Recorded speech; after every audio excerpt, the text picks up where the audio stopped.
आपको लग रहा है कि पूरा कार्यकाल करेगी ये सरकार? देखिए, बालिंद शाह के पास पॉपुलैरिटी है, लेकिन नेपाल एक इम्पॉर्टेंट लोकेशन पर है, भारत के साथ बॉर्डर है, IC-814 का हाईजैक नेपाल से हुआ था, तो बहुत एक्टिव एक्टर्स हो सकते हैं। अनुभव की कमी, ज्यादा बड़े वादे कर देना, बिना तंत्र को समझे बहुत सारे कमिटमेंट्स जनता को उनके ख्वाब दिखा देना, ये सब ज्यादा प्रॉब्लमेटिक है। बिल्कुल वैसा ही हो रहा है कुछ कुछ जैसा दिल्ली में अरविंद केजरीवाल की शुरुआती सरकार के साथ हो रहा है। जो सिस्टम क्या वो रिफॉर्म कर पाएंगे, जिस पे बड़ा सवाल है। उनके खुद के अध्यक्ष रवि लामचनी पे अभी करप्शन के कंट्रोवर्सी है, उनके खुद के जो होम मिनिस्टर थे वो इस कंट्रोवर्सी में आ गए हैं, और ब्यूरोक्रेट्स के साथ, राष्ट्रपति के साथ, पुलिस सिस्टम के साथ तो उनको काम करना पड़ेगा। करना कौन नहीं चाह रहा? अब बालिंद शाह के लिए मुश्किल, इंडिया में पढ़ाई है उनकी, करेक्शंस है इंडिया के साथ, जैसा आपने कहा।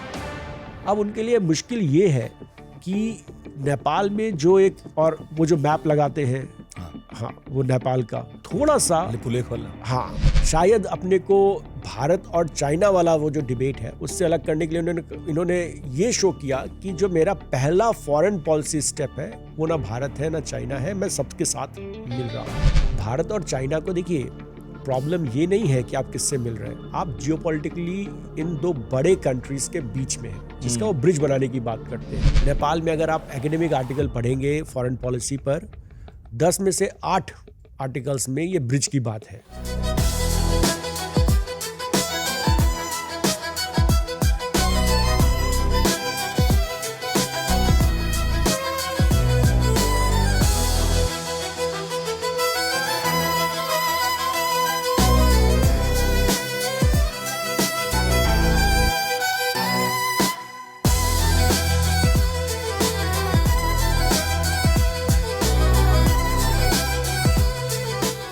एक अमेरिकन अफ्रीकन एक्टिविस्ट हुए हैं फ्रेड हैम्पटन।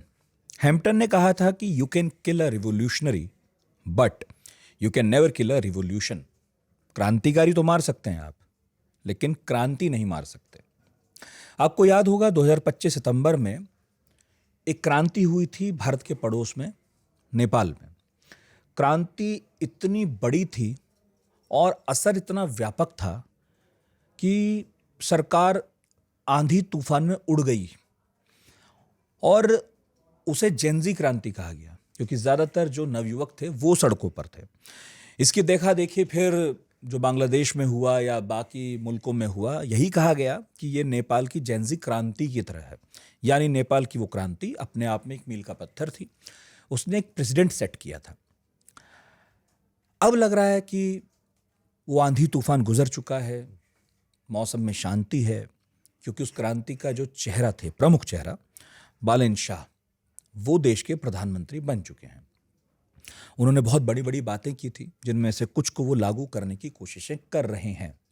पर अभी जब वो लागू करने की कोशिश कर ही रहे थे, तो फिर नेपाल के आसमान में फिर से बादल उमड़ने घुमड़ने लगे हैं, और इस बार बिजली उन पर ही गिर रही है जो क्रांति लाए थे।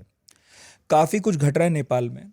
जब ईरान अमेरिका में भी चीज़ें लगातार आगे बढ़ रही हैं, तब नेपाल में जो कुछ हुआ, हमने सोचा पढ़ाकू नितिन के इस एपिसोड में थोड़ा ब्रेक लेकर ईरान से, अमेरिका से, इजराइल से नेपाल की बात हो जाए। और नेपाल की बात करने के लिए हमने जिन्हें बुलाया है उनसे आप सब परिचित हैं। धनंजय त्रिपाठी, आप साउथ एशियन यूनिवर्सिटी में इंटरनेशनल रिलेशंस पढ़ाते हैं, बॉर्डर स्टडीज़ पर आपका काम है, और हमने आपसे पहले भी नेपाल पर बातें की थी जी, मगर मुझे बिल्कुल नहीं पता था कि इस हफ्ते आपको बुलाना पड़ेगा। बहुत बहुत स्वागत है सर। धन्यवाद नितिन। पहले तो ये मैं कहना चाहूँगा कि नेपाल पे बातें कम होती हैं, और ये अच्छी बात नहीं है, क्योंकि साउथ एशिया के अंदर इंडिया का मेजर जो फॉरेन पॉलिसी है वो साउथ एशिया के लिए भी है। बट अनफॉर्चुनेटली हम अपने साउथ एशियन नेबर्स को भूल जाते हैं, और नेपाल इसमें एक महत्वपूर्ण नेबरिंग कंट्री भारत के लिए है। मगर हम नेपाल पर तभी कुछ करते हैं जब नेपाल में कुछ बड़ा घट जाए। हमें ये लगा था कि प्रधानमंत्री बनने के बाद बालिंद शाह के, अब तो सब ठीक ही है। जो एक असंतोष था नेपाली जनता के मन में, वो निकल गया है।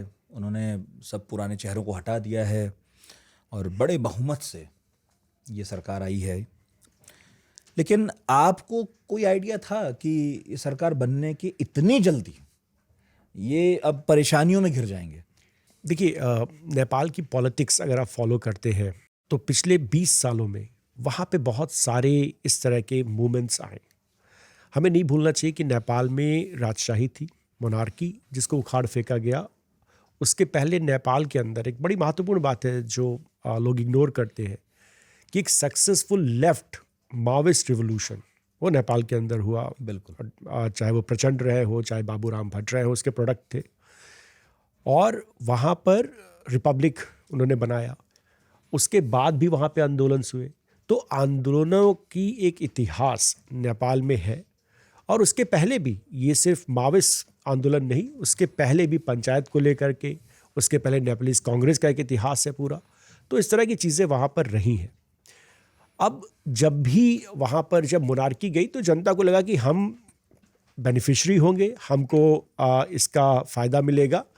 लेकिन दुर्भाग्यवश जिस तरीके का करप्शन और जिस तरीके की उनकी उम्मीदें थी उस पर पॉलिटिकल पार्टी खरी नहीं उतरी। दूसरी बड़ी बात जो वहाँ पर हुई कि राजनीतिक दल वही रह गए, नेता बदलते रह गए, राजनीतिक दल बदल गए, टूट गए और कोई स्टेबिलिटी, पॉलिटिकल स्टेबिलिटी नहीं रही। तो लोगों को लगा कि वो ठग गए इस पूरे सिस्टम से। खास करके युवाओं को लगा नौकरियां नहीं मिल रही हैं, डेवलपमेंट इश्यूज़ हैं, करप्शन उनको लगा। एक नेपो किड्स करके उन्होंने शुरू किया। तो उनको लगा कि हमें कुछ इसमें बदलाव करना पड़ेगा। जो भी वहाँ पर स्थापित राजनीतिक दल है वो न्याय देने में सक्षम नहीं है, चाहे वो आर्थिक न्याय हो या पॉलिटिकल न्याय हो। और सत्ता इन्हीं के बीच घूम भी रही थी। सत्ता इन्हीं के बीच घूम रही थी, जिससे वो बहुत सेटिस्फाइड नहीं थे। तो नेपाल में हमेशा ये रहा है।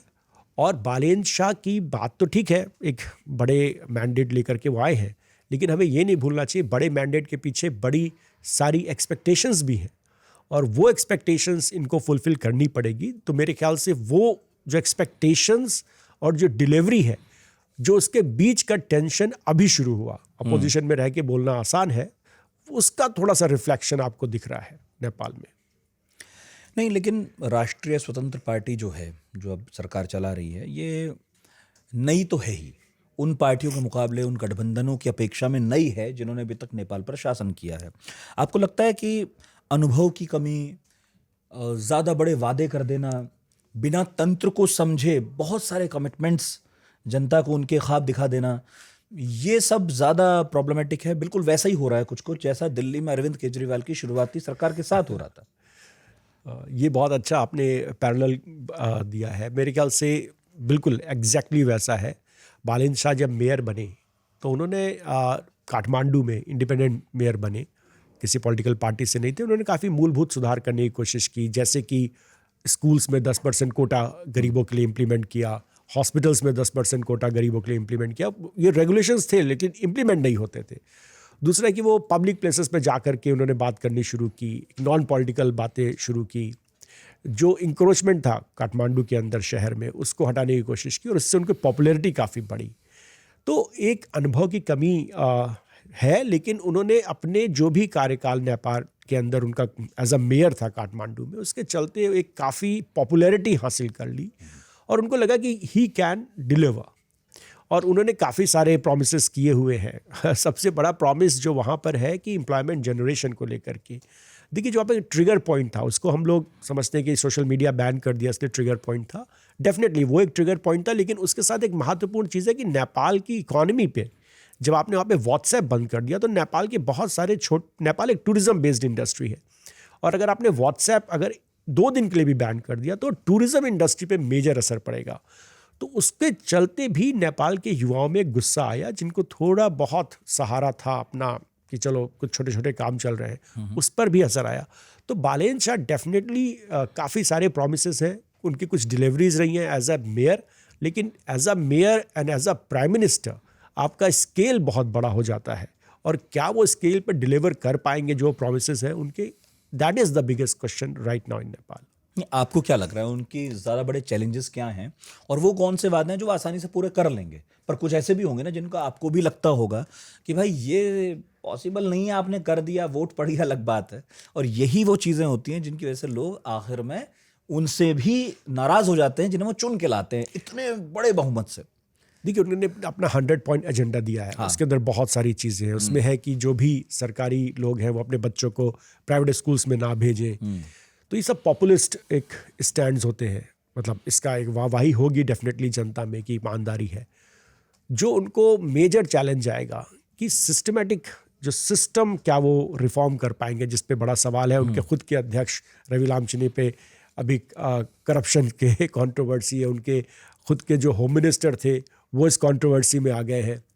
तो ये एक डिलीवरी वहाँ पर होगी। दूसरा जो सबसे बड़ी बात है कि इकोनॉमिक डेवलपमेंट, युवाओं को रोजगार क्या वो मुहैया करा पाएंगे? क्या आप सरकारी विश्वविद्यालयों या विद्यालयों की जो स्थिति नेपाल में है उसको बदल पाएंगे? उसके लिए आपको पैसा चाहिए। मेरे ख्याल से जो इकोनॉमिक लिमिटेशंस है नेपाल की, वो लिमिटेशंस उनके ऊपर भी सेम है, वो अलग नहीं हो सकती। नंबर 2, जो स्ट्रक्चरल रिफॉर्म्स हैं नेपाल के अंदर, जुडिशरी हो गई या जो पॉलिटिकल सिस्टम्स हो गए, क्या उसको रिफॉर्म कर पाएंगे? वो इतना इजी नहीं है उनके लिए। मुझे फिर ये बताइए कि ठीक है, उन्होंने वादे किए थे, लोगों ने वोट दिया था और उनके पास ठीक ठाक समय भी था। यहाँ अरविंद केजरीवाल के साथ मैंने तुलना भले ही कर दी, या आप इमरान खान के साथ भी कर सकते हैं मगर वो सीधा वो लोग मतलब सत्ता मिली थी उन्हें। मेयर एक अपनी तरह की नर्सरी है पॉलिटिक्स को समझने की, उसमें तो कम से कम दीक्षित हुए ही थे बालन शाह। तो इसके बावजूद उन्हें क्या ये समझ नहीं आया था कि मैं जो वादे कर रहा हूँ उन्हें निभाना थोड़ा मुश्किल रहेगा? और मुझे साथ में ये भी बताइए कि उन्होंने कितना वक्त मांगा है नेपाली जनता से कि मैं पूरा कर दूंगा, आप थोड़ा धैर्य तो रखो। देखिए वक्त तो उन्होंने ऐसा कुछ मांगा नहीं है, लेकिन देखिए मुझे नहीं लगता कि उनको खुद को उम्मीद रही होगी कि वो इतने बड़े अंतरों से वहाँ पे जीतने जा रहे हैं। तो वादे करना तो आसान है, डिलीवरी को लेकर के प्रॉब्लम्स है। और इसीलिए ये पॉपुलिस्ट कुछ पोजीशंस वो ले रहे हैं, जैसे कि स्कूल्स में एडमिशन्स को बंद कराना, सरकारी जो कर्मचारी हैं उनके ब्यूरोक्रेट्स को पॉलिटिक्स में नहीं आने देंगे। हाँ, स्टूडेंट यूनियन को बैन करके उन्होंने कहा कि ठीक है अब स्टूडेंट काउंसिल बनेंगे। तो ये सब पॉपुलिस्ट डिसीजंस है, इसका कोई मूलभूत इकोनॉमिक असर वहाँ पे नहीं होगा। और जो उन्होंने इकोनॉमिक फैसले लिए हैं, जैसे कस्टम उन्होंने कर दिया भारत के ऊपर, वो उससे वहाँ पर इकोनॉमिक स्ट्रेन्स आएंगे। दूसरी एक बड़ी इंपॉर्टेंट चीज़ है कि इनको बाहर से बड़ा सपोर्ट मिला था। नेपाल के बहुत सारे लोग बाहर रहते हैं, रिमिटेंस नेपाल के अंदर बहुत आते हैं। अब ये वेस्ट एशिया, जैसे आप अभी शुरू में बात कर रहे थे, वहाँ पे जो क्राइसिस होगा उसका असर नेपाल के रिमिटेंस पे पड़ेगा, जो वहाँ की इकोनॉमी है उसके पे पड़ेगा। उस पर। तो ये तमाम चीज़ों को लेकर के इसका सॉल्यूशंस उनके पास नहीं है और जियोपॉलिटिक्स वहाँ पर थोड़ी सी हावी होगी। बालन शाह के अलावा एक और चेहरा है जो बड़ा चेहरा है, जिसकी बात आपने अभी की भी, रवि लामिछाने। किस तरह के नेता हैं, इनका बैकग्राउंड क्या रहा है, ये कैसे फंस गए मुसीबत में? इन्होंने अपनी एक राष्ट्रीय स्वतंत्रता पार्टी बनाई। रवि लामिछाने एक एंकर थे, पॉपुलर थे, तेज तर्रार थे और पॉपुलर इस सेंस में थे कि वो क्वेश्चन ऐसे उठाते थे जनता के साथ रिलेट कर पाते थे। उसके बाद इनको पिछले चुनाव में ठीक ठाक सीटें आई, डिप्टी पीएम और गृह मंत्री भी रह चुके हैं, लेकिन इनके ऊपर भी कंट्रोवर्सीज है, इकोनॉमिक करप्शंस के इश्यूज हैं, फ्रॉड एंड फंड मिसएप्रोप्रिएशन जी सुप्रीम कोर्ट में केस है। हाँ, और इनको सिटीजनशिप राइट लेकर भी इनके ऊपर इशू था कि ये अमेरिका से आए, इनका सिटीजनशिप का क्या सही वो है, लीगलिटी को लेकर के इशू था। तो इम्पॉर्टेंट है, पॉपुलर पर्सनैलिटी है, उम्र में इनसे ज़्यादा है, पार्टी के करता धरता यही है, पार्टी इनकी बनाई हुई है। तो ये एक इम्पॉर्टेंट और स्ट्रॉन्ग पॉलिटिकल पर्सनालिटी आप कह सकते हैं। अगर बालन शाह के साथ कोई अभी इस समय है तो ये है। लेकिन इनके साथ जो कुछ घटा और ये हट गए अब उस पद से, इससे सरकार की छवि पर कैसा असर पड़ा? देखिए, सरकार की छवि पर अब ये तो बोल के आए कि हम एंटी करप्शंस में हम कोई भी समझौता नहीं करेंगे करप्शंस के मामले में, तो इससे असर तो पड़ेगा क्योंकि इन्वेस्टिगेशन चल रही है। एक बड़ी बात यह है कि रवि लामिछाने कैबिनेट में नहीं है, तो मंत्री नहीं है, पर सिर्फ ये कहने से मामले का सलूशन नहीं होगा। ये आज नहीं तो कल ये इशू आएगा, और जब ये इशू आएगा तो मेरे ख्याल से बालन शाह पर काफ़ी प्रेशर पड़ेगा। और अगर नतीजा आ गया तो, मतलब अभी तो नतीजा आया नहीं ना। जी बिल्कुल बिल्कुल, तो वही है, उनके ऊपर प्रेशर पड़ेगा। और जैसा मैंने कहा कि ये दोनों एक स्ट्रांग पॉलिटिकल पर्सनैलिटी है। देखिए, बालन शाह के पास पॉपुलैरिटी है लेकिन ऑर्गेनाइजेशन नहीं है।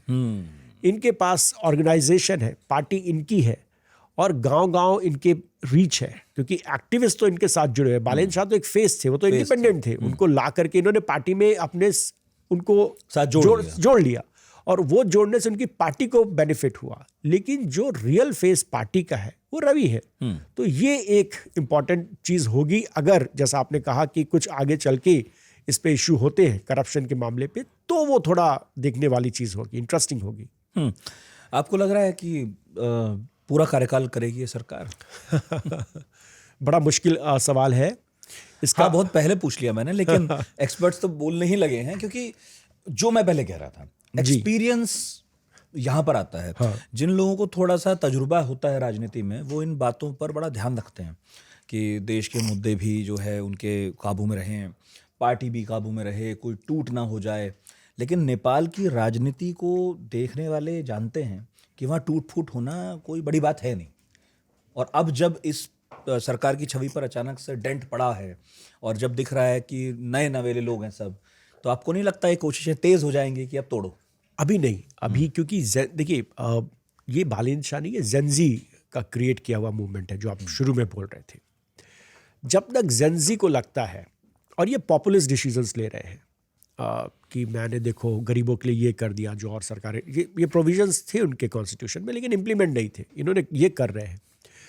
तो तब तक कोई भी पॉलिटिकल पार्टी इनसे टक्कर नहीं लेगी, क्योंकि जेनजी में अगर आपने मूवमेंट में, वो इतना आसान मूवमेंट नहीं है, उसमें जितने एस्टैब्लिश्ड लीडर थे उनके घरों को अटैक किया। बाबूराम भट्टराय जैसे एक इंटेलेक्चुअल लीडर, जो नेपाल के एक इंटेलेक्चुअल लीडर माने जाते हैं, उनके घर को जला दिया। मैं ओली की बात नहीं कर रहा हूँ, प्रचंडा जो कि एक्चुअली पीपल्स मूवमेंट से निकले हुए थे और ईमानदार माने जाते हैं अपने कॉन्टेक्स्ट में, उनको अटैक किया। तो वो जो एक नेपाल की पॉलिटिकल पार्टीज ने देखा है और वो जो गुट का सपोर्ट बालेन शाह के साथ है, अगर वो टिका रहा तो इनको हटाना मुश्किल होगा, इनके साथ छेड़छाड़ करना मुश्किल होगा। पर सवाल यही आता है कि ये जो जनता ने ये किया, उसकी बहुत सारे एस्पिरेशंस हैं, वो फुलफिल कर पाएंगे कि नहीं, वो सबसे मेजर चैलेंज बालेन शाह के लिए है। और अगेन जो आप कह रहे हैं कि जो इकोनॉमिकली उनके पास रेस्ट्रिक्शंस हैं, वो तो उन पर रहेंगी, बिल्कुल, इस पे आऊँगा। लेकिन आरएसपी ने 1990 के बाद से सभी नेताओं की संपत्ति की जांच करने की बात की है, क्योंकि नेपाल में करप्शन एक बड़ा मुद्दा है। अब अगर इसे गंभीरता से वो लागू करने लगे तो लगभग हर बड़े नेता पर उसका असर दिखेगा, जो भी 90 के बाद एक्टिव रहा है पॉलिटिक्स में। और ये भी कहा जा रहा है कि जो उनके संभावित सहयोगी हैं उन पर भी असर दिखेगा, उनकी संपत्तियों की जांच भी होगी। आपको क्या लग रहा है कि वाकई वो गंभीर हैं अपनी इस योजना को लेकर? अगर ये कर दिया उन्होंने तो क्या वो टिके रह पाएंगे पॉलिटिक्स के मैदान में? देखिए, एंटी करप्शन ये कोई नेपाल में नहीं, इंडिया में भी एंटी करप्शन का एक बड़ा वो था, बड़े बड़े वादे थे। इसको इम्प्लीमेंट करना मुश्किल होगा इनके लिए, क्योंकि नेपाल की पॉलिटिक्स में एक बहुत इंपॉर्टेंट बात ये है कि बहुत ग्राउंड लेवल से जुड़ी हुई है, और ये मान लेना कि किसी का कोई सपोर्ट बेस नहीं है। प्रचंड अभी भी चुनाव जीत गए हैं, ओली की पार्टी के पास भी थोड़ा सपोर्ट है, कांग्रेस के पास भी है। तो ये मान लेना कि आप इनको पूरी तरीके से आप हटा देंगे। दूसरी चीज़ है कि मैं नेपाल की पॉलिटिक्स फॉलो कर रहा था, ये जब कैबिनेट बन रही थी, ऐसा नहीं है कि जो कैबिनेट में है और जो नहीं है, जो नहीं जा पाए, उनमें बड़ा प्यार है। वो एक इंटरनल इशू है कि मैं वहाँ पे क्यों नहीं। कुछ ऐसे नेता हैं जो चुनाव जीते हैं, कई बार उनकी पार्टी के साथ जुड़े, उनको आपने कैबिनेट में नहीं लिया। तो बहुत ऐसे प्रश्न हैं। बहुमत की बड़ी समस्या तो है कि आप 275 में 182 हैं, तो बहुमत का नंबर देखने में तो बड़ा अच्छा लगता है, लेकिन वो सब जीत के जो पहुंचे हैं, उनके एस्पिरेशंस हैं कि हम मंत्री बने। अब कितनों को बना लोगे? हाँ, जैसे मैं आपको एक उदाहरण दूं, वहाँ पर गगन थापा जो नेपालीज कांग्रेस के प्राइम मिनिस्टर कैंडिडेट थे, उनको जिसने हराया, अमरेश सिंह ने।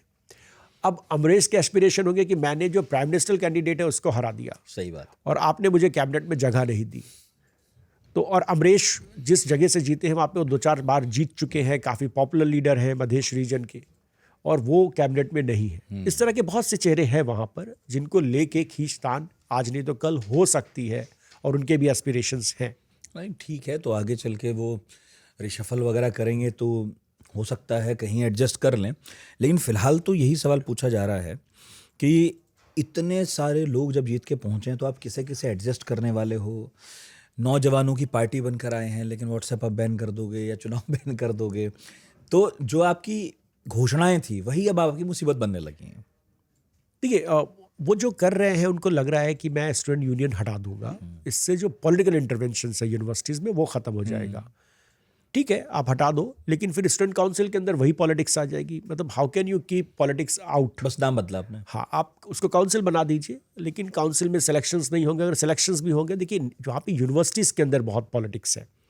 बहुत सारे नेता वहाँ पे छात्र नेता की तरह बन करके वहाँ पर मेन स्ट्रीम और बाद में बड़े बड़े नेता बने। तो आप किस तरीके से उस सोसाइटी को ऐसे फिल्टर कर दोगे जहाँ पर पॉलिटिक्स बहुत बहुत ज़्यादा है।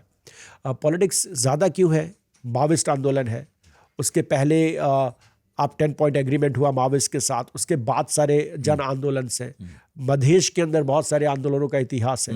तो उस देश के अंदर आंदोलनों का इतिहास है, और वहाँ पर अगर आप ये चाहोगे कि हम इसको एक तरीके का एक्सपेरिमेंट करके एक नए तरीके की सोसाइटी बना दे, तो वो इतना संभव नहीं है। जेनजी को भी उनको देखना चाहिए कि जो भले ही वो पॉलिटिकल लाइंस पे नहीं थे, लेकिन वो नेपाल का जो क्रांतिकारी और जो आंदोलन का इतिहास है वो उसका प्रोडक्ट है। तो उस चीज़ को आप बिल्कुल हटा दोगे, मेरे ख्याल से ये नेपाल की जनता और वहाँ के जो लोग हैं इसको मानेंगे नहीं। और अगर ये इकोनॉमिक डिलीवरी पर इनसे कुछ चूक हुई तो इसका रिपरकशंस उनको भुगतना पड़ सकता है।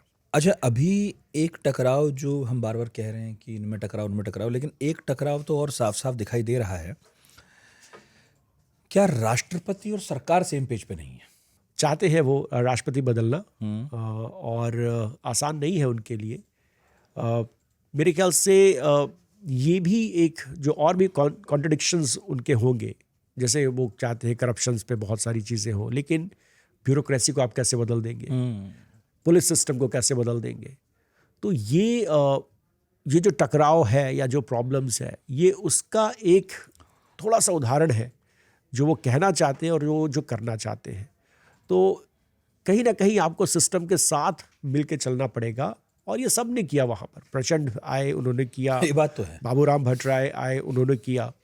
टू से कि हम इमीडिएट पूरा रेडिकल सिस्टम ओवरहॉल कर देंगे, ये पॉसिबल नहीं है। और ब्यूरोक्रेट्स के साथ, राष्ट्रपति के साथ, पुलिस सिस्टम के साथ तो उनको काम करना पड़ेगा। तो करना कौन नहीं चाह रहा? आपको क्या लग रहा है? ये सरकार नहीं करना चाह रही, ऐसा लग रहा है, या जो ट्रेडिशनल नेता बैठे हुए हैं या जो संस्थाएं हैं वो सहयोग करने में भी थोड़ा हिचक रहे हैं? कर कौन नहीं रहा है? देखिए, ये सरकार तो बहुत सारे वादों पे डिपेंड है। अब जो यहाँ पे मूलभूत समस्याएं हैं कि जो भी आपको रिफॉर्म्स करने हैं, अब आपने कह दिया कि 10% आप उसमें इम्प्लीमेंट करेंगे, ठीक है, वो अच्छी बात है, लेकिन नेपाल को नए हॉस्पिटल्स भी चाहिए ना। पुराने स्ट्रक्चरल हॉस्पिटल्स पे आप डिपेंड होकर के बहुत कुछ नहीं कर पाएंगे। एम्प्लॉयमेंट जनरेट करना पड़ेगा। जो लोग बाहर हैं उनमें से आप कितने % को वापस ला पाते हैं कि नेपाल के अंदर हमने एम्प्लॉयमेंट जनरेट कर दिया। आप इस नेपाल को वर्ल्ड स्टेज पर इन्वेस्टमेंट कितने ला पाते हैं? आप चाइना और भारत के बीच कैसे चीज़ों को बैलेंस बना सकते हैं? ये जो क्वेश्चंस हैं, स्ट्रक्चरल कॉन्स्ट्रेंट जिनको मैं कह रहा हूँ, वो मेरे ख्याल से बालेंद्र शाह के लिए बहुत बड़ा चैलेंज है, और ये सिर्फ वादों से इसकी आप भरपाई नहीं कर पाएंगे। ये जो आपने चीन और भारत वाली बात कही है, ऐसा नहीं है कि ये बालेन्द्र शाह के जहन में नहीं है। ऑब्वियसली किसी भी सरकार, जो भी नेपाल में सरकार बनाएगा, उसके दिमाग में रहता है कि अब किधर जाऊं, क्या करूंगा। और एक्सपर्ट्स भी इस पर कोई ना कोई राय रखते हैं। बहुत सारे आर्टिकल्स आ रहे हैं, लोग अंदाज़ा लगाना चाहते हैं कि बालेन जो हैं वो प्रो चाइना हैं या प्रो इंडिया हैं। आपका क्या ख्याल है इसके बारे में? उनका इंडिया कनेक्शन भी है, वो तो कर्नाटक में पढ़ाई की जी जी जी। तो आपको क्या लग रहा है उनके हाव भाव से, उनके बयानों से और अब उनके कामों से किस तरफ झुकाव ज़्यादा है उनका? बड़ा मुश्किल है ये बोलना। उसका कारण ये है, अभी भी मुश्किल है। अभी भी मुश्किल है। उसका कारण ये है कि बालेन्द्र शाह, ये जो चेंज हुआ, ये एक बड़ा अभूतपूर्व चेंज आप कह सकते हैं। पहली बार नेपाल में एक प्रधानमंत्री 36-37 साल के हैं। ये कोई एक पॉलिटिकल पार्टी का बैकग्राउंड नहीं है, मधेश से है। और नेपाल में ये हमेशा माना जाता रहा है, जो उनका पॉलिटिकल सेटअप है, कि पहाड़ से होंगे, ब्राह्मण या क्षत्रिय होंगे, जो प्रधानमंत्री होते हैं, पॉलिटिकल कंट्रोल जिनके पास होता है, पहली बार एक उससे हट करके आए हैं। दूसरी चीज़ है, नेपाल की पॉलिटिक्स में इंडिया एक मेजर फैक्टर है, चाइना नहीं है। ये पूरे साउथ एशिया में है, जिसको हम लोग कहते हैं कि एक मिनी इंडिया हर देश में है। मिनी इंडिया इस सेंस में कि आप देखिए, मालदीव्स का चुनाव हुआ, एक पार्टी कहती है इंडिया आउट, एक पार्टी कहती है इंडिया के साथ।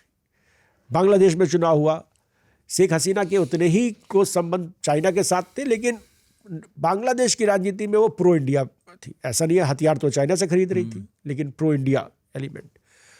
नेपाल कांग्रेस को आप कहते हैं कि भाई ये प्रो इंडिया है, ओली साहब थोड़ा प्रो चाइना है। तो ये जो एक अजीब तरीके की चीज़ है, उलझन, जो पूरे साउथ एशिया की राजनीति में आपको दिखेगा, उसका शिकार बालेन शाह भी थोड़ा, मतलब उनके लिए इजी नहीं है इसको पूरा नेविगेट करना। अब आप अगर मधेश से हैं तो मधेश का साथ, क्योंकि हमारा बॉर्डर रीजन्स है, माना जाता है कि आप थोड़ा सा इंडिया की तरफ है। 2015 में जब ब्लॉकेड हुआ, उसमें ये बड़ा एक क्वेश्चन आया, मधेश वर्सेस पहाड़ का। अब बालेन शाह के लिए मुश्किल, इंडिया में पढ़ाई है उनकी, करेक्शंस है इंडिया के साथ, जैसा आपने कहा। अब उनके लिए मुश्किल ये है कि नेपाल में जो एक, और वो जो मैप लगाते हैं, हाँ वो नेपाल का, तो थोड़ा सा लिपुलेख वाला, हाँ, तो वो थोड़ा सा अपने को इस आइडेंटिटी जो एक मेजर उससे बचना चाहेंगे, उससे थोड़ा बचना चाहते हैं। तो मेरे ख्याल से स्ट्रेटेजिकली वो थोड़ा सोच रहे हैं, लेकिन आज नहीं तो कल उनको इस पर थोड़ा डिसीजन लेने पड़ेंगे, और वो ही कुछ ऐसे पल होंगे जहाँ पे उनकी फॉरेन पॉलिसी का टेस्ट भी होगा। वैसे उन्हें, आपको क्या लग रहा है, इनकी सरकार में कौन इनका सलाहकार है जो फॉरेन पॉलिसी को शेप करने वाला है? एक फॉरेन पॉलिसी पे शेप करने वाला इनके साथ एक बहुत पुराने वहाँ पर मैं अभी उनका नाम भूल रहा हूँ, वो इनके साथ है, और जो इनको सलाह देते रहते हैं, ऐसा सुनने में आया है। लेकिन आसान इनके लिए इसलिए नहीं होगा क्योंकि इनकी जो आइडेंटिटी है, और जिसको लेके नेपाल में काफ़ी सारी इश्यूज़ हैं, प्रो इंडिया प्रो चाइना लेकर के। और एक तीसरा एलिमेंट हमें नहीं भूलना चाहिए कि जेनजी में एक यूएस की बात भी आई, और वहाँ पर एमसीसी की बात है कि उसमें वो क्या करेंगे, बीआरआई के साथ वो क्या करेंगे, द मिलेनियम चैलेंज कॉर्पोरेशन। जी, ये है क्या सर? ये अमेरिका ने साउथ एशिया के कुछ कंट्रीज के लिए एक पूरा फंड बना के दिया, खास करके वो बीआरआई से जो स्ट्रेटेजिक चैलेंज उनको रगा, उसको काउंटर करने के लिए। और इसको लेके बड़ी चर्चा हुई जब ओली सरकार में थे, मतलब वोट हुआ इसको लेकर के, और काफ़ी कंट्रोवर्शियल डिबेट हुआ इसको लेके कि भाई आप प्रो चाइना जाओगे या प्रो यूएस जाओगे। आप बीआरआई से मदद लोगे जी, या आप एमसीसी वाली हेल्प लोगे, क्योंकि उनको लगा कि एमसीसी मतलब वो इंडो पैसिफिक वाले एक पूरे उसमें घसीटने की प्रयास है। पर ओली कम्युनिस्ट पार्टी से होते हुए भी, प्रो चाइना होते हुए भी, उन्होंने एमसीसी का सपोर्ट किया। तो ये जो कॉन्ट्रडिक्शंस नेपाल का, जो जियोपॉलिटिकल फैक्टर्स हैं, वो उससे बालेन शाह बच के नहीं जा सकते। पर ओली ने ये फैसला क्यों लिया था? अगर बालेन शाह इसी लाइन को टो करना चाहें, देखिए बड़ा इंटरेस्टिंग है कि ओली प्रो चाइना होते भी कोई भी बीआरआई का प्रोजेक्ट वहाँ पे इम्प्लीमेंटेशन पार्ट पे अभी नहीं है। पोखरा एयरपोर्ट को लेके, इंटरनेशनल एयरपोर्ट को लेके चाइना और नेपाल के अलग अलग क्लेम्स है। चाइना कहता है ये बीआरआई के तहत है, नेपाल कहता है हम बीआरआई के तहत इसको नहीं मानते। उनकी एक रेलवे लाइन की बात है चाइना से नेपाल तक की, वो उसका अभी तक क्या हुआ है, होगा या नहीं होगा, कुछ नहीं पता। तो बीआरआई के कोई भी प्रोजेक्ट वहाँ पे इम्प्लीमेंटेड अभी नहीं है। सर ये मजबूरी है कि अगर आपने बीआरआई के अंतर्गत कोई प्रोजेक्ट बनवाया अपने यहाँ, तो उसका एक्सेस आप चीन को देंगे? बिल्कुल, डेफिनेटली। मतलब उनके जो प्रोसेस है पूरे, अगर आप एक्सेस दें या ना दें, पर उनका कंट्रोल तो वहाँ पे रहेगा, और वो इश्यूज को लेके वहाँ पे खींचातानी अभी भी है। दूसरी चीज़ है वहाँ पे फंडिंग क्या क्या होगा। नेपाल कहता है आप ग्रांट दीजिए हमको, ये ग्रांट और लोन दोनों की बातें करते हैं। तो वो तमाम चीजें हैं। सीपैक में फंस गया पाकिस्तान। सीपैक में फंस गया। ग्रांट तो चलो ये है कि वापस पैसा नहीं देना, लेकिन अगर आपने उसको कर्ज दिया है, लोन दिया है, तो आपको वापस देना है। और अभी ये जो अब चल रहा है मामला, इसमें यही है कि चीन अगर थोड़ा भी नाराज हुआ पाकिस्तान की सरकार से, तो कर्ज वापस मांगने लगते हैं। उसका एग्जाम्पल श्रीलंका में हमने देखा। बिल्कुल, आपके कार्यक्रम पे एक बार डिस्कशन हुआ था कि किस तरीके से श्रीलंका के अंदर ये प्रॉब्लम्स है, हम्बनटोटा पोर्ट, डेब्ट ट्रैप। तो वो नेपाल में इसको लेकर के चीज़ें हैं, और इसीलिए ओली सरकार despite being known as pro China, उन्होंने वो प्रोजेक्ट्स इम्प्लीमेंटेशन लेवल पे अभी भी एग्री नहीं हुए थे। बहुत सारी चीज़ें वहाँ पे चल सावधान रही थे थी, इसे लेकर। सावधान थे इसको लेकर के। और एमसीसी क्योंकि वो ग्रांट में ज़्यादा है, हाँ। कनेक्टिविटीज़ में है और इंटरनल कनेक्टिविटीज़ की बात है, वहाँ पे कुछ पावर प्रोजेक्ट्स की बात है एमसीसी में, तो इसलिए उसको पावर green सेक्टर signal- है, रोड इंफ्रास्ट्रक्चर है, ये सब बनाने की बातें थी। इसीलिए उसको थोड़ा प्रायोरिटी इनको मिली है। और दूसरा है कि अमेरिका का हमेशा से एक स्ट्रांग प्रेजेंस नेपाल में रहा है, जो चर्चा में नहीं रहा, लेकिन प्रेजेंस उनका वहाँ पे बहुत स्ट्रांग हमेशा से रहा है। अच्छा। देखिए नेपाल में अगर आप एम्प्लॉयमेंट देखेंगे, किन सेक्टरों में मेन यूथ का पर्यटन में है, एनजीओज में है। अमेरिका वहाँ पे हर साल अपने एम्बेसीज में कुछ ऐसे इवेंट्स कराता है जिसमें बहुत सारे यंग लीडर्स को लाता है, यंग रिप्रेजेंटेटिव्स डिक्लेयर करता है। तो एक झुकाव वहाँ पे हमेशा से अमेरिका का रहा है। और अमेरिका का पेनिट्रेशंस अगर आप देखें तो काफ़ी सारी फंडिंग्स जो एनजीओज की हैं वो अमेरिका से आती जाती हैं। तो ये मानना कि नेपाल के अंदर जो यूथ नेटवर्क्स हैं उसके अंदर कोई अमेरिकन इन्फ्लुएंस नहीं है, वो सिर्फ इंडिया या चाइना इन्फ्लुएंस है, ये एक रॉन्ग अंडरस्टैंडिंग है।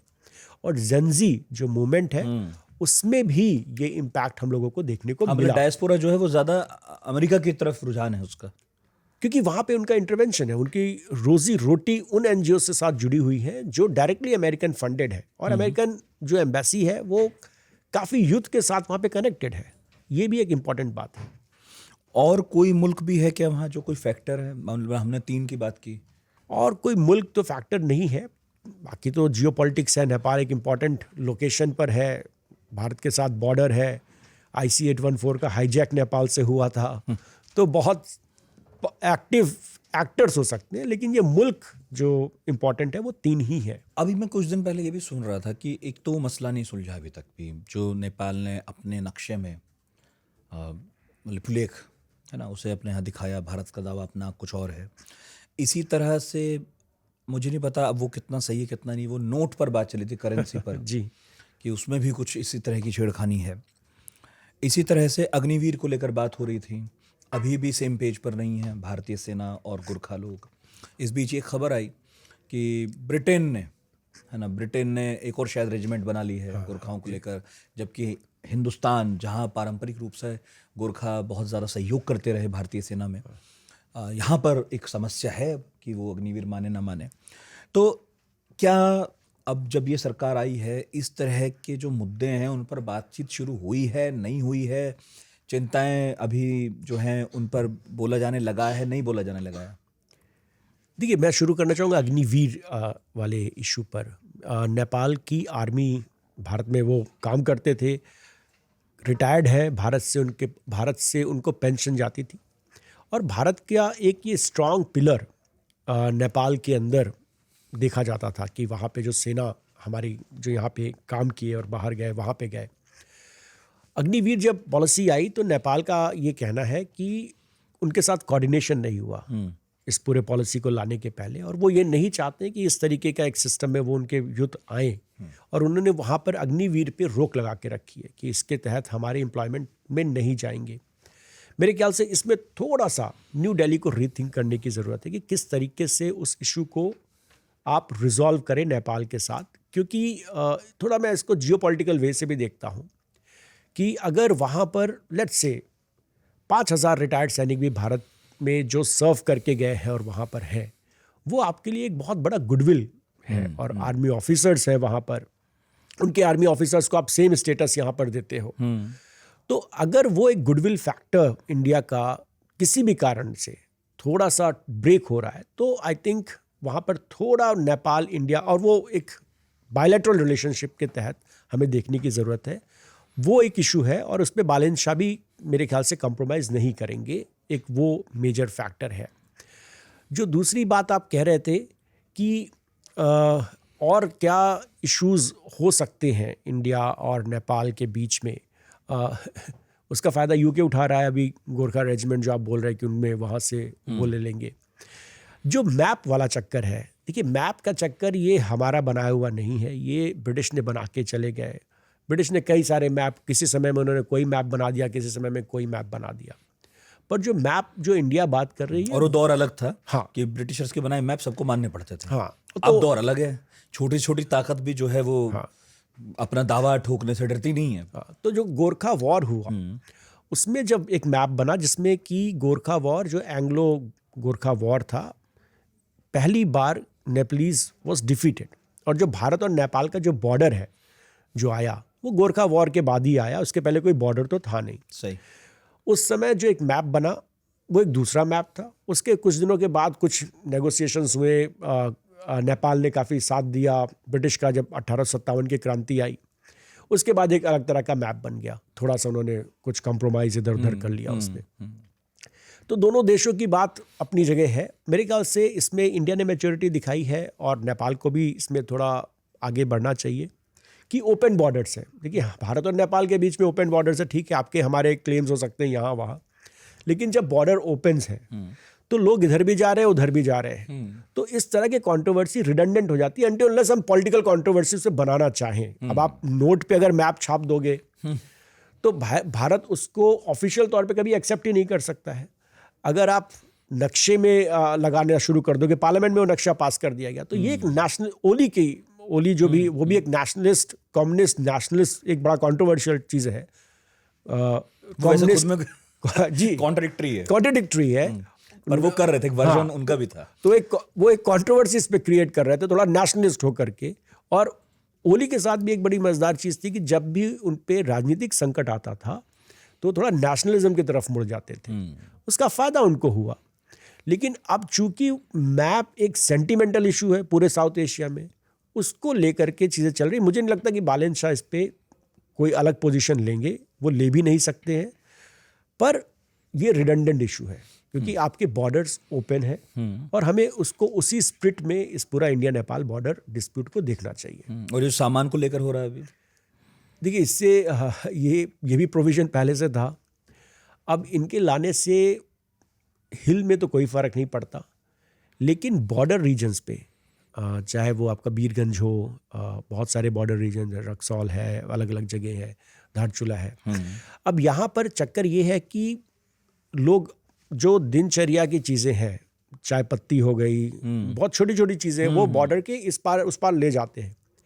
अब उन्होंने 100 रुपये लगा दिया जो इंडियन रुपी में मेरे ख्याल से 65 या कुछ 60 रुपये होता है। 60 रुपये में तो आप 1 किलो चीनी और 1 किलो चाय पत्ती भी ले जाना आपके लिए यहाँ से मुश्किल है वहाँ पर। तो और उस पर आपको टैक्स देना है।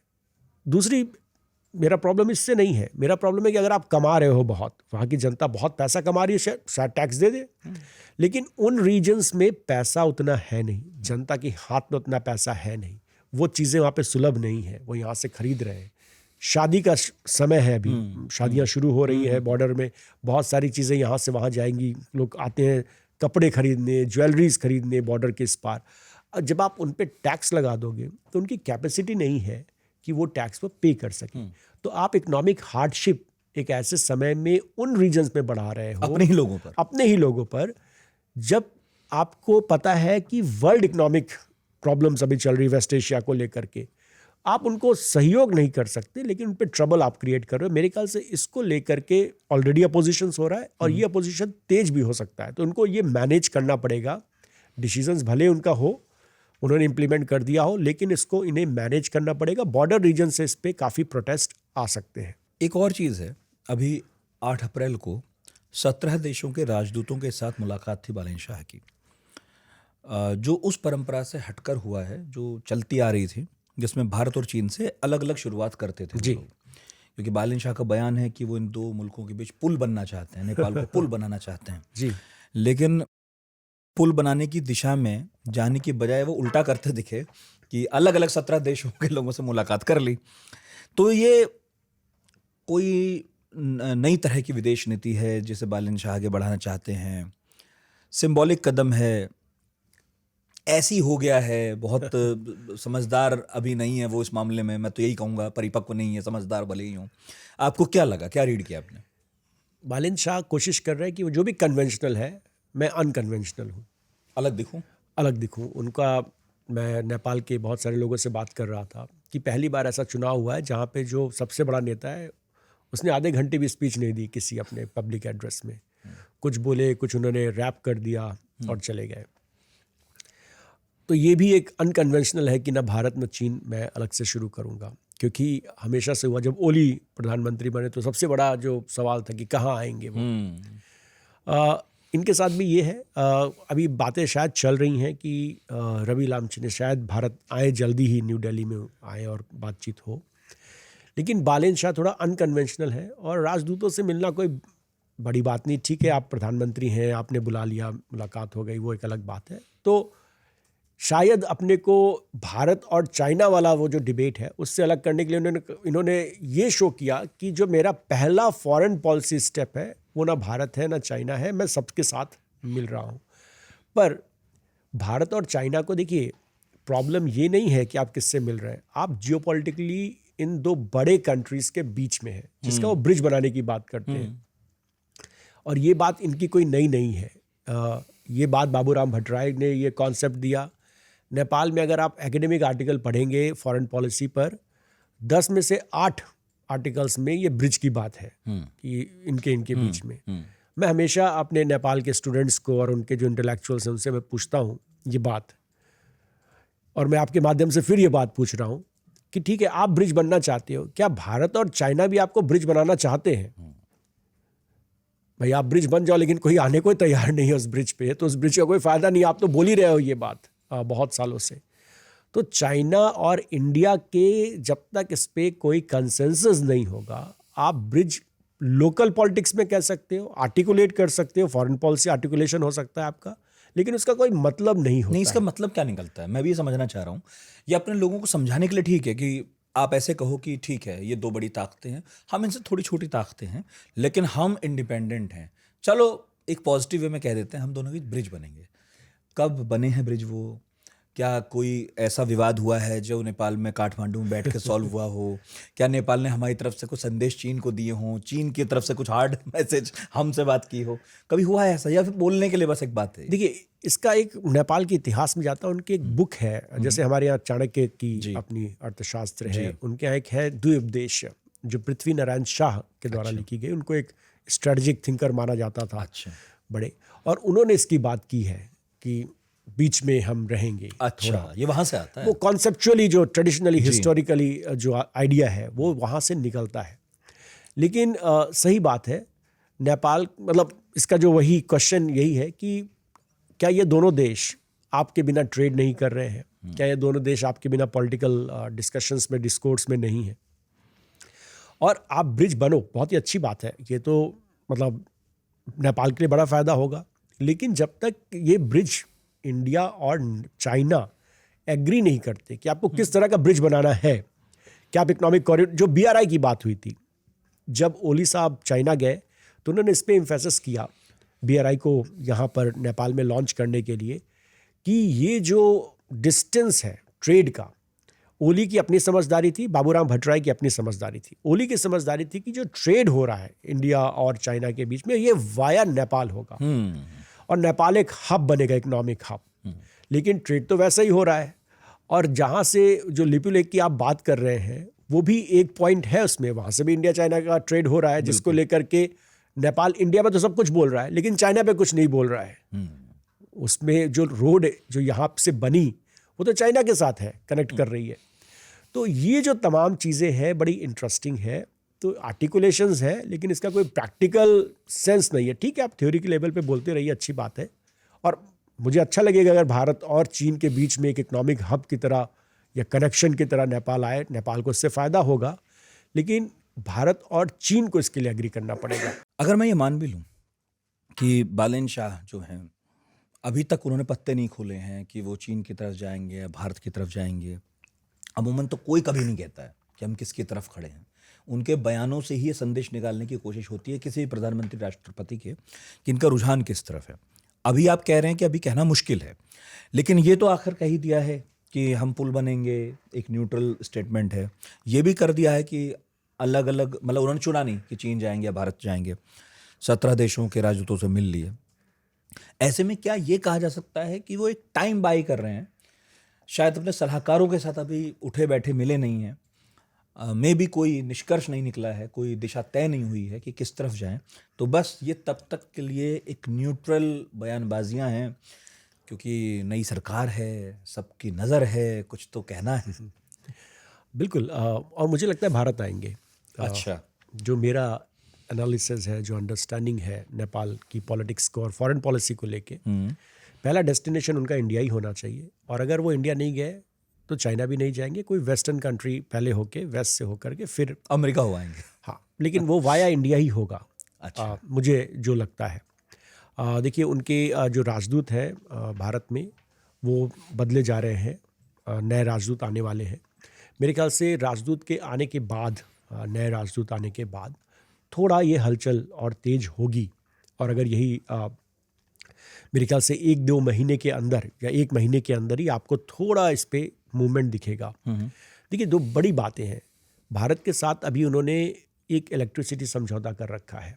अभी भारत उनसे 1000 मेगावाट खरीद रहा है, इसको तकरीबन 10 साल के अंदर 10,000 मेगावाट तक ले जाना है। नेपाल की इकॉनमी के लिए ये बड़ा मेजर चीज़ है, क्योंकि आप सिर्फ टूरिज्म बेस्ड इकॉनमी, हमने कोविड में देखा टूरिज्म ने क्या तबाही हुई। और नेपाल की इकोनॉमिक रिकवरी अगर है कहीं पर, तो वो उनका इलेक्ट्रिसिटी एक्सपोर्ट लेकर के है, और उसका मेजर बायर सिर्फ एक ही देश हो सकता है, भारत है। ट्राइलेटरल कॉपरेशन की बात है, इंटरेस्टिंग है, जो मीडिया में हमारे यहाँ कवर नहीं हुई, लेकिन जब इंडिया और बांग्लादेश के टेंशन चल रहे थे उस समय एक ट्रिपिटाइट एग्रीमेंट है नेपाल, भारत और बांग्लादेश, जिसमें नेपाल इलेक्ट्रिसिटी भेजेगा, भारत के थ्रू बांग्लादेश जाएगा। 40 मेगावाट का है, वो 60 मेगावाट तक जाने की बात है। वो एग्रीमेंट इंप्लीमेंट हो गया। इंप्लीमेंट उसी समय हुआ जब टेंशन था भारत और बांग्लादेश में, बात हो रही थी उस तरह। और जब इनकी एंट्रीम गवर्नमेंट थी, जब जेनजी के बाद, तो उसमें जो उनके एनर्जी मिनिस्टर थे वो भारत आए और उन्होंने वो समझौते पे साइन भी किया हुआ है। तो मेरे ख्याल से वो एक मेजर चीज़ है। और अगर बालिन शाह ने समझदारी दिखाई, भारत और भूटान के बीच में इसी तरह का एक संबंध है जिसमें इलेक्ट्रिसिटी ट्रेड उनका जीडीपी का मेजर पार्ट है भूटान का। भारत को वो एनर्जी चाहिए। हम देख रहे हैं कि ईवी, इलेक्ट्रिक व्हीकल्स, इलेक्ट्रिसिटी बहुत ज़्यादा भारत के अंदर कंज्यूम होगी। बड़ा देश है, प्रोडक्शन बढ़ेगा, मैन्युफैक्चरिंग बढ़ेगा, और सबके लिए इलेक्ट्रिसिटी चाहिए। भारत को इन साउथ एशियन कंट्रीज से वो इलेक्ट्रिसिटी मिल सकती है। नेपाल को बहुत सारे पॉलिटिकल कंट्रोवर्सीज थी, वो चाह के भी इस इलेक्ट्रिसिटी ट्रेड में नहीं इंटर होना चाहते थे, क्योंकि एक सेक्शन था उसको लगता था कि इससे उनका इकोनॉमिक डिपेंडेंस इंडिया पे होगा, लेकिन जो इकोनॉमिक अपॉर्चुनिटी भी वहीं से खुलेगी। कहाँ बेचोगे? हाँ, क्योंकि इसको खरीदने वाला नहीं है कोई। वही ऑब्वियसली चीन खरीदेगा नहीं। चीन के पास भरपूर है। बिल्कुल बिल्कुल। और किसी देश के पास कौन है देश? जी, और भारत को नीड है। मतलब दोनों देशों का ही फायदा है इसमें। अच्छा, कोई भी पॉडकास्ट है जिसमें हम भारत की बात करते ही हैं, क्योंकि भाई हम भारत में बैठे हैं, तो हम ये कंसर्न तो है ही कि भारत पर क्या असर पड़ेगा। जी। मुझे समझना है कि जब हम नेपाल की बात करते हैं तो पाकिस्तान की बात भी होती है। हाँ। क्योंकि पाकिस्तान ने बहुत बार फायदा उठाया इस बात का कि नेपाल भारत के बीच में खुली सीमाएं हैं। हाँ। तो आपसे अच्छा कोई नहीं बताने वाला। एक तो मैं ये समझना चाहूँगा कि क्या अब इन सीमाओं से भारत में दाखिल होने वाले नकली नोट, आतंकवादी हथियार, तस्करी से जो सामान आते हैं वो कम हुए हैं, बंद हुए हैं? सरकार बदलने के बाद कुछ बदलाव दिखेंगे, कम होगा, ज़्यादा होगा? इस पर कुछ आपने ऑब्जर्व किया? बिल्कुल नहीं होगा। जो जैसा है वैसा ही रहेगा। इसमें आपको अपनी इंटेलिजेंस को मजबूत रखना पड़ेगा। उन्होंने यूज़ किया है IC-814, मैंने जैसा जिक्र किया, वो वहाँ से काठमांडू से हाईजैक हुआ। आपके इंडियन मुजाहिदीन के कई लोग नेपाल के अंदर शरण लेते मिले, और ये ओपन बॉर्डर्स की प्रॉब्लम्स होती हैं। नेपाल के अंदर पेनिट्रेट करना भी थोड़ा आसान है, थोड़ा चाइना फैक्टर भी आ जाता है उसमें। तो ये तो जियोपॉलिटिकल राइवलरीज हैं, जियोपॉलिटिकल सिक्योरिटी एंग्जाइटीज़, टेंशन्स हैं। इसमें भारत को चौकन्ना रहने की ज़रूरत पड़ेगी। एक बस मैं उसमें थोड़ा बताना चाहूँगा, जैसे अभी जेनजी हुआ तो उसमें जेल सारे तोड़ दिए थे, जेल से सब भाग गए थे। तो ये हुआ कि ये कहाँ जा रहे हैं कैदी, तो उसका सीधा आंसर था कि भारत में इसमें से बहुत सारे कैदी आके छुप जाएंगे, तो बड़ा मुश्किल है उनको ढूंढ पाना भी, क्योंकि आपके ओपन बॉर्डर्स हैं। और उस समय इंडियन गवर्नमेंट ने बॉर्डर्स लेके थोड़ा वहाँ पे विजिलेंस ज़्यादा बढ़ाया। तो मेरे ख्याल से इसमें सिर्फ और सिर्फ न्यू दिल्ली के पास है ये ऑप्शन कि आप अपना सिक्योरिटी वहाँ पे टाइट रखिए। बाकी इसमें कोई भी रोकथाम मेजरली या उनकी तरफ से वो कोई प्रयास नहीं होगा। अच्छा, नेपाल पाकिस्तान संबंधों की बात बहुत कम होती है, लेकिन क्या करने की ज़रूरत भी नहीं है? क्योंकि अगर नेपाल चीन क्लोज आ रहे हैं तो हम मान के चलें कि नेपाल पाकिस्तान ही क्लोज आ रहे हैं। मुश्किल है ये मानना कि नेपाल और पाकिस्तान क्लोज है। या China is a factor. China का बड़ा एक इंटरेस्टिंग साउथ एशिया के अंदर चीज़ है कि वो कभी उसने दो साउथ एशियन कंट्रीज़ को साथ लाने की कोशिश नहीं की है। पाकिस्तान के साथ वो खड़ा रहा है, उसका एक मेजर स्ट्रेटजिक रीज़न इंडिया है, लेकिन पाकिस्तान से उसको और भी फ़ायदे मिलते हैं। CPEC के थ्रू वो सेंट्रल एशिया से कनेक्ट होता है, वेस्ट एशिया से कनेक्ट होता है, इस्लामिक कंट्री के को भी डिप्लोमेटिकली साधता है पाकिस्तान के थ्रू। तो मुझे नहीं लगता कि चाइना ये इंटरेस्टेड होगा कि नेपाल में और पाकिस्तान का कुछ साठगांठ रहे। नेपाल और पाकिस्तान, जो नेपाल का भी इंक्लिनेशन है, एक तो अब बायलैटरल हो गया, वो तो एक अलग बात है, लेकिन कभी कभी वो भी as a factor New Delhi के तहत यूज़ करते हैं। तो वो भी एक चीज़ नेपाल दिल्ली को मैसेज देने के लिए थोड़ा सा कभी अगर मैसेजिंग करनी है तो वो तमाम चीज़ें हैं। ये जियोपॉलिटिकल, ये साउथ एशिया का जो जियोपॉलिटिक्स है उसका एक मेजर आप कह सकते हैं। ये सारी तमाम चीज़, जैसे बांग्लादेश में हमने देखा मोहम्मद यूनुस ने जिस तरीके से पाकिस्तान को करना शुरू किया कि वहाँ से एक उनके बीच में डायरेक्ट फ्लाइट शुरू हो गई। अब भाई फ्लाइट शुरू हो गई, उसमें आ जाएगा कौन?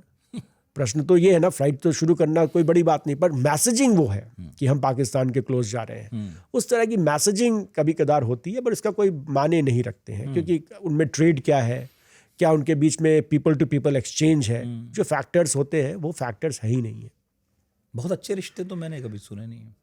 मतलब रिश्ते हैं। देखिए, मैं इसलिए कह रहा हूँ क्योंकि पाकिस्तान जाहिर है अपने सभी कारणों की वजह से वो भारत को परेशान करने के लिए ढूंढता है। जैसे बांग्लादेश के साथ ये जो नई मोहब्बत है, उसका कोई कारण नहीं है सिवाय इसके कि भारत बांग्लादेश संबंध को खराब करेंगे और अब जो इधर से करते हैं वो उधर से भी कर लेंगे। इसी तरह से वो चीन के साथ भी इसीलिए गया है, उसे पता है एक बड़ी ताकत भारत है, तो चीन के साथ जाके काम हो जाए। नेपाल की तरफ से भी होती रही है बातें जो आप कह रहे हैं कि उधर से संगठनों ने कुछ ना कुछ हरकतें की हैं। तो मैं यही समझने का प्रयास कर रहा हूँ कि पाकिस्तान क्या नेपाल को बिल्कुल भी दाना नहीं डालता इस मामले में कि भाई नेपाल थोड़ा हमारे हिसाब से कुछ चीज़ें करे कि भारत को थोड़ा दुखी रखे, हाल फिलहाल नेपाल भारत के जो टेंशन हुए हैं उनको भुना ले? क्या बिल्कुल नहीं है इंटरेस्ट? नहीं, वो इतना आसान नहीं है अच्छा। नेपाल पाकिस्तान के लिए, क्योंकि हमें भारत और नेपाल के बीच में नहीं भूलना चाहिए। हम लोग बोलते बहुत हैं, लेकिन कभी कभी वो हमसे स्ट्रेटजिकली इग्नोर कर देते हैं। आपका एक बड़ा कल्चरल रिलेशन है नेपाल के साथ, बिल्कुल है, और उसके चलते वहाँ पर आप ज़मीनी तौर पर बहुत ज़्यादा हेट्रेट, मतलब एक पॉलिटिकली आप इंडिया को हेजीमॉन मानते हैं, आप उसके खिलाफ प्रोटेस्ट करते हैं, वो सब अलग बात है, लेकिन भारत के लिए हेट्रेट आप नहीं ला सकते हैं, जो नेपाल के अंदर बड़ा डिफरेंस है। देखिए वहाँ पर रिश्तेदारियां इधर और उधर बहुत हैं, रिश्तेदारियां हैं। आप किसी देश की पॉलिसी को एक बार को गाली दे सकते हो, बिल्कुल, उनकी नेताओं को दे सकते हो, लेकिन ये भूलना बड़ा मुश्किल है कि हमारे मौसा, फूफा, नाना, ताऊ, चाचा सब इधर उधर रह रहे हैं, वहीं रह रहे हैं। बिल्कुल। अब जो आप भगवान राम का जो आपने मंदिर बनाया, तो वहाँ से पत्थर आया। बिल्कुल। सीता का जन्म स्थान आपको पता है नेपाल है। बुद्ध है, बिल्कुल। बुद्ध पैदा हुए, उनको ज्ञान मिला भारत में, और यहाँ से बड़े गोरख परंपरा शामिल है, बिल्कुल शैव परंपरा शामिल है। तो इतना आसान नहीं है भारत। तो वही मैं कह रहा हूँ कि एक पॉलिटिकल एक मैसेजिंग हो सकती है, पॉलिटिकल प्रॉब्लम्स हो सकते हैं भारत के साथ, भारत को एक बिग ब्रदर बोल सकते हैं, एक हेजीमोनिक, लेकिन नेपाल की जनता में भारत को लेके हेट्रेट जो आपको इस तरह की चीज़ों के लिए चाहिए, वो डेफिनेटली मिसिंग है, और वो कभी हो ही नहीं सकता। नाराजगी है, नफरत नहीं है। हाँ ठीक है, वो भारत में भी हो सकती है कि हम नेपाल को बोले कि आपने ये मैप क्यों ला दिया, आपने नोट पे क्यों छाप दिया। पिछले दिनों ये देखने को मिली है, हालांकि मतलब अब कहा जाने लगा है कि अगर वो अग्निवीर पर सहमत नहीं है तो फिर क्या ज़रूरत है, वैसे भी नौकरियां भारत में कम है, ना नेपाली लोगों को नौकरियां दी जाएं, पहले जिस तरह से मिलती थी थोड़ा कम कर दो। नेपाल वाले भी यही कह रहे हैं कि ठीक है, हमारा बहुत ज़्यादा डिपेंडेंसी थी, अब कम कर देंगे। तो अभी थोड़ी नाराज़गी तो देखने को मिलती है। ये तो देखिए, अब इसे झुठला तो हो सकता नहीं। जी, पर नितिन, इसमें मैं एक बात ये कहना चाहूँगा कि भारत के लिए ज़रूरी है कि एक नेपाल को के साथ बेटर इंगेजमेंट का, और अगर बड़े भाई वाला भाव छोड़ दे, और अगर आपको कहीं उनको अकोमोडेट भी करना पड़े, अगर आपको अग्निवीर में एक ऐसा कुछ सिस्टम बनाना पड़े जिसमें नेपाल को थोड़ा सा आपको कंसिडरेशन देना, तो भारत को वो ज़रूर करना चाहिए, क्योंकि नेपाल भारत की तरफ देखता है। और दूसरी बात है कि मैं पॉलिटिकल पार्टीज़ की बात नहीं कर रहा हूँ, जनता की बात है। आपका एक जियोपॉलिटिकल इंटरेस्ट है, और नेपाल आपका all time despite problems, monarchy में प्रॉब्लम थी, जब मोनार्की भी चाइना और इंडिया कार्ड प्ले करता था, लेकिन अगर आप नेपाल का पॉलिटिकल इतिहास देख लें, चाहे वो नेपाली कांग्रेस की बात हो, बीएचयू एक मेजर अड्डा था, फिर जेएनयू एक अड्डा बना, जहाँ पे वो उनके क्रांतिकारी आते थे, यहाँ पे रहते थे। जो पॉलिटिकल रिफॉर्म्स है, माओवादियों का जो पूरा था प्रचंड, हमें ये नहीं भूलना चाहिए कि एग्रीमेंट कहाँ हुआ, और वो वाजपेयी के समय में हुआ, जिसमें उनके एनएसए उस समय हुआ करते थे, मिश्रा जी, ब्रजेश मिश्रा, उन्होंने उसके अंदर मेजर रोल प्ले किया। तो सिर्फ जेंजी अगर मूवमेंट को मैं थोड़ा हटा दूं तो नेपाल का पूरा पॉलिटिकल इतिहास में भारत जुड़ा हुआ है। मोहब्बत नाराजगी सब भारत से रही है जी, क्योंकि मोनार्की को भारत सपोर्ट करता रहा एक वक्त तक। तो जो लोकतंत्रवादी ताकतें थी उनकी नाराजगी रही इस बारे में कि भाई आप अपने यहाँ तो लोकतंत्र के हामी थे, हमारे यहाँ आप जो है इनको राज दरबार की तरफ झुकते रहे। फिर बाद में माओवादी भी आए तो उनको ये था कि अब हमारे यहाँ तो हम माओवादियों को उस तरह नहीं देखते, वो वहाँ पर मुख्यधारा में शामिल हो रहे थे।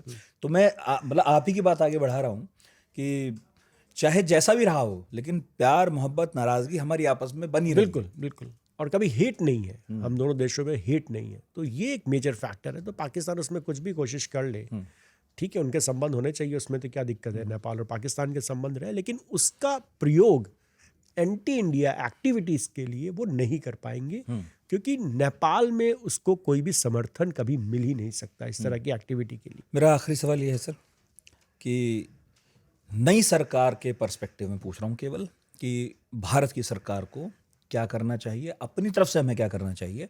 हम ये इंतज़ार ना करें कि हमने न्योता दे दिया है तो अब प्रधानमंत्री बालन शाह कब आएंगे, नहीं आ रहे हैं तो हम नाराज़ हों या खुश हों, जो भी है, हमें क्या करना चाहिए? हमें इंगेज करना चाहिए जिस भी लेवल पे हो सके, और मैं इसका बड़ा हिमायती रहा हूँ और क्रिटिक भी रहा हूँ कि आपको जितना करना चाहिए, न्यू दिल्ली उतना करता नहीं है।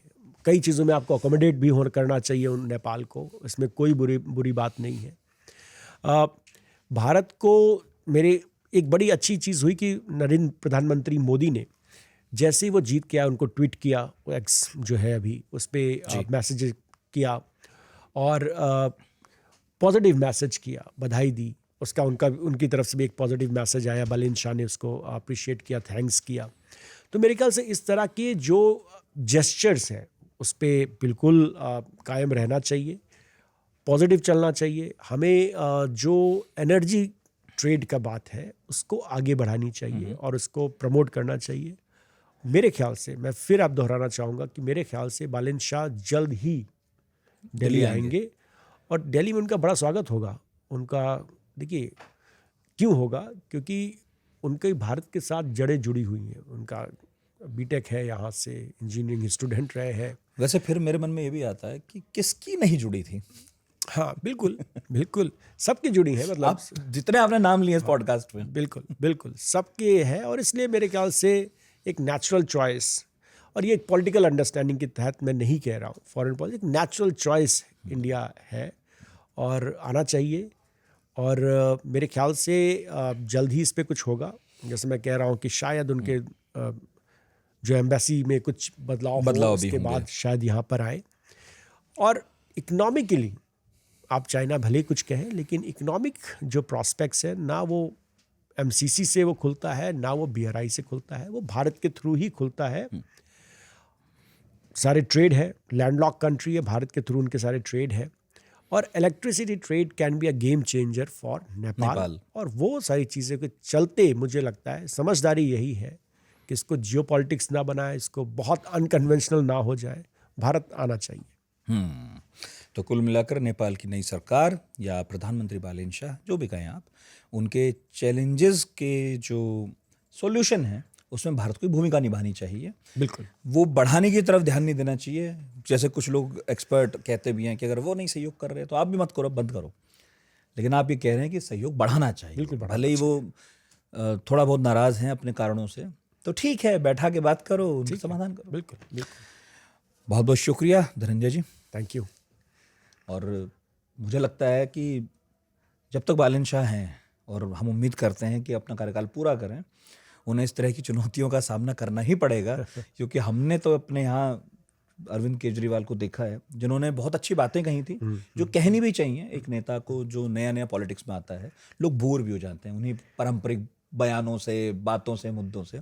लेकिन ये बात ठीक है कि जब समाधान की बारी आती है तो ऐसे नेताओं के सामने मुश्किलें खड़ी होती हैं। देखते हैं बालन शाह इनका समाधान कैसे निकालते हैं। फिर बुलाएंगे आपको। ठीक है, धन्यवाद। बहुत बहुत शुक्रिया धैर्य से सुनने देखने के लिए। कमेंट बॉक्स खुला है। मुझे पता है नेपाल पर जब भी हमने पॉडकास्ट किया है आपने ढेरों कमेंट किए हैं। आपस में भी लड़ते हैं कई बार लोग और हमें भी गालियां देते हैं, तारीफ भी कर देते हैं। कमेंट बॉक्स खुला है, इंतजार है आपके कमेंट्स का। बहुत बहुत शुक्रिया।